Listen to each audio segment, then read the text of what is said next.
दोस्तों, आप सभी लोग जानते हैं कि 22 जनवरी को अयोध्या में राम मंदिर का उद्घाटन होने वाला है, जिसके उपलक्ष्य में सभी लोगों के घर पर पीले चावल भिजवाए गए हैं। पीले चावल के साथ में ध्वजा भी भिजवाई गई है। साथ ही में भगवान राम का आशीर्वाद भी पहुंचाया गया है। पर दोस्तों, यहां पर एक बहुत बड़ा प्रश्न निकल कर आता है कि सभी भारतवासियों के घर पर पीले चावल तो पहुंचाए गए हैं आमंत्रण के रूप में कि राम मंदिर के उद्घाटन में आप सभी लोगों को जरूर आना है। पर दोस्तों, उन पीले चावलों का आखिर हमें करना क्या है? देखिए, कई सारे लोग ये बात भी कहेंगे कि भाई हमारे पास तो बहुत ही कम चावल के दाने आए हैं। कुछ लोग ये कहेंगे भाई हमारे पास तो भरपूर मात्रा में चावल के दाने आए हैं, मतलब निमंत्रण स्वरूप आए हैं। तो दोस्तों, अब यह प्रश्न निकल कर आता है कि इन पीले चावलों का आखिर हमें करना क्या है? दोस्तों, ये बात आप सभी लोग भी जानते हो कि पंडित जी भी कितने सारे उपाय बताते हैं जो कि अक्षत से जुड़े हुए होते हैं, अर्थात चावल से जुड़े हुए होते हैं। और चावल भगवान शिव पर जब चढ़ते हैं तो उसका एक अलग ही महत्व होता है। अब यहां पर तो बात राम मंदिर अयोध्या की आ रही है, वो भी पीले चावल की, इसलिए उनका महत्व और ज्यादा बढ़ जाता है। अगर दोस्तों यही चावल आप लोगों के घर पर आए हुए हैं तो इन चावलों का हमें क्या करना है? क्या एक जगह रख देना है? क्या कहीं पर रख देना है? क्या करें हम इनका? तो इसी की जानकारी हम आपको इस वीडियो में बताने वाले हैं।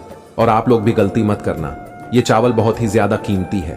अगर आपके पास ये चावल है तो आप ये समझना कि पूरी दुनिया की ताकत आपके पास है, सोना चांदी आपके पास है, क्योंकि इन पीले चावलों में इतनी ताकत है क्योंकि वो चावल अयोध्या से आए हुए हैं। और जिन लोगों को अभी तक ये पीले चावल नहीं मिले हुए हैं तो उनको क्या करना है वो भी हम आपको बताते हैं। देखिए, सबसे पहली चीज, अगर आप लोगों के घर पर भी पीले चावल पहुंच गए हैं जो कि अयोध्या राम मंदिर के उद्घाटन के हैं, तो आप ये समझिए कि आप बहुत किस्मत वाले हैं। भगवान राम स्वयं आपके घर पर आए हुए हैं। ये बात आप सभी लोग जानते हो कि 22 जनवरी को जो हमें आमंत्रण के लिए पीले चावल दिए गए हैं, और हम उस आमंत्रण के अवसर पर जो है सीधा राम मंदिर अयोध्या नहीं जा सकते, क्योंकि 22 जनवरी को इतनी ज्यादा संख्या में लोग अगर जाएंगे तो वहां पर व्यवस्थाएं पूरी बिगड़ जाएंगी। आप सभी लोग जानते हो कि करोड़ों लोग वहां पर जा सकते हैं, पर हमारे देश के प्रधानमंत्री जी ने वहां पर जाने से अभी फिलहाल मना किया हुआ है। तो उस जगह पर हम क्या करें?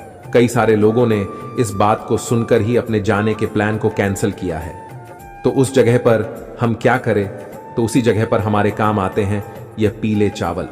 अब यह पीले चावल ही तो यहां पर बहुत बड़ा चमत्कार करते हैं। दोस्तों, 22 जनवरी को राम मंदिर में भगवान राम विराजित होंगे, उनकी प्राण प्रतिष्ठा होगी, सभी लोग खुशियां मनाएंगे। तो उसी समय पर आप लोगों को भी अपने घर में आए हुए इन पीले चावलों का इस्तेमाल करना है। अब ये पीले चावल जो है ये आपके आमंत्रण के लिए भी है, ये भगवान राम भी हैं, ये भगवान राम का आशीर्वाद भी है, और ये आपके घर में सुख समृद्धि बढ़ाने वाले हैं। आप सभी लोग शायद जानते ही होंगे, पूज्य गुरु जी ने कई बार पीले चावल का महत्व भी बताया है। अक्षत का मतलब ही यही होता है कि वो कभी खत्म नहीं होता, कभी क्षय नहीं होता, वो हमेशा हमेशा बना रहता है। उसी तरीके से यह पीले चावल है। जिस भी व्यक्ति के घर में राम मंदिर अयोध्या का पीला चावल पहुंचा है, एक दाना भी पहुंचा है, तो आप बहुत किस्मत वाले हो। बस एक चावल का दाना भी पहुंचा है तो आप इस वीडियो को पूरा जरूर देख लेना। तो देखिए दोस्तों, सबसे पहली चीज, अगर आपके घर में राम मंदिर के पीले चावल पहुंचे हुए हैं तो इन पीले चावलों को आपको बहुत ही संभाल कर रखना है, क्योंकि राम भगवान खुद आपके घर पर आए हुए हैं। आप खुद तो वहां पर उस दिन नहीं जा सकते जिस दिन उनके प्राण प्रतिष्ठा हो रही है। तो राम मंदिर से राम भगवान ने अपना एक स्वरूप आपके लिए भेजा हुआ, वो किसी भी रूप में आ सकते हैं। तो पीले चावल के रूप में आप उन्हें समझ सकते हैं। पहला कारण तो ये हो गया। उसके बाद में दूसरा जो कारण है वो है कि इन चावलों में राम भगवान का आशीर्वाद है। अब इस आशीर्वाद को आप कैसे ले सकते हो? आशीर्वाद तो आपके पास पहुंच के आया है, बस आपको इस आशीर्वाद को सही जगह पर पहुंचाने की जरूरत है। तो देखिए, आपके पास जितने भी चावल के दाने आए हुए हैं, आप अपने घर में अलग अलग स्थानों पर एक चावल का दाना रख दो। ये चावल का दाना आशीर्वाद स्वरूप है राम भगवान का। अब देखिए, आपको क्या करना है। जैसे आपके घर की तिजोरी है जहां पर आप धन रखते हो, पैसा रखते हैं, और आप चाहते हो कि वो जगह कभी भी खाली ना हो। अक्षय का मतलब ही यही होता है। अक्षत को आप जहां पर भी रख देते हो वो कभी उस जगह को खाली होने ही नहीं देता। और जब राम भगवान के आशीर्वाद के चावल हो राम भगवान के आमंत्रण के चावल हो, फिर इससे अच्छी बात और क्या हो सकती है। तो आप एक चावल का दाना या ज्यादा मात्रा में हो तो जितने चाहो आप उतने रख सकते हो, पर हम आपको कम से कम बता रहे हैं क्योंकि कई सारे लोगों को कम से कम दाने यहाँ पर मिले हुए हैं। तो एक चावल का दाना आपको लेना है और अपने घर की तिजोरी में जाकर रख देना है। ये हमने आपको पहला बता दिया। उसके बाद में दोस्तों दूसरा है अपने घर के मंदिर में, ये तो हम आपको आखिर में बताएंगे। फिर आप अपने घर के मंदिर में रख देना है। पहला आपने तिजोरी होती है वहां पर रख दिया। अब दूसरे दाने की बात करें तो दोस्तों दूसरा दाना आप ले जाना अपने घर के रसोई घर में जहां पर आप भोजन बनाते हो, ताकि जब आप भोजन बनाओ उस समय भी भगवान का आशीर्वाद आप पर बना रहे और आपका जो भोजन है वो बहुत ही स्वादिष्ट बने। इसीलिए आपको क्या करना चाहिए कि दूसरा चावल का दाना अपने घर के रसोई घर में रख देना चाहिए, वो भी सुरक्षित जगह पर। ऐसा ना हो कि आपने रखे और कल इधर उधर कर दिया, तो वैसा नहीं होना चाहिए। भगवान राम का नाम लेकर रखे रहने देना है, वो हमेशा आपके ऊपर आशीर्वाद प्रदान करता रहेगा। भगवान राम का आशीर्वाद सदैव आपके ऊपर यहां पर बना रहेगा। उसके बाद में दोस्तों अब आप लोगों को वहां पर रखना है जहां पर खाने पीने का सामान रखा जाता है, गेहूं चावल आदि रखा जाता है, वहां पर भी आप एक चावल का दाना रख सकते हो। उसके बाद में दोस्तों अब आपके पास जितने भी चावल के दाने बचे हुए हैं वो पूरे ले जाकर आप अपने घर के मंदिर में रख दो। मंदिर में ले जाकर बस रख देना है। ये बात हमने आपको अभी की बता दी है, पर उस दिन का क्या, जिस दिन राम भगवान आएंगे अयोध्या राम मंदिर में और उनकी प्राण प्रतिष्ठा होगी, उस दिन हमें क्या करना है। पीले चावल का उस दिन हमें क्या करना है, क्योंकि जरूरी काम तो उसी दिन है, आपको उपाय उसी दिन करना है। ये जो पीले चावल आप लोगों के लिए आए हुए हैं, क्योंकि आप लोग तो जा नहीं पाए हो ना, मतलब नहीं जा पाओगे क्योंकि बहुत ज्यादा भीड़ होगी और कई सारे करोड़ों लोग नहीं जा पाएंगे, तो उनके लिए ये पीले चावल काम आएंगे। आपको करना क्या है, देखो जब भी भगवान राम की प्राण प्रतिष्ठा हो तो उस समय आपको अपने घर में भी इन चावलों को अपने पूजन वाले स्थान पर रख लेना है। पूजन वाले स्थान पर रखने के बाद क्या करना है, आप जैसे भगवान की पूजा करते हो, जैसे आपको राम मंदिर की प्राण प्रतिष्ठा में दिखाया जाए, आपको भी वैसे वैसे करते जाना है। बस थोड़ी सी तैयारियां पहले से करके रखनी है, अपनी पूजा की थाली तैयार करके रखनी है और मिष्ठान वगैरह भोग लगाने के लिए तैयार करके रखना है। और जो भी आप राम जी के लिए करना चाहे वो कर सकते हैं। ऐसा समझकर पूजन कीजिएगा कि आप खुद राम मंदिर का उद्घाटन कर रहे हो।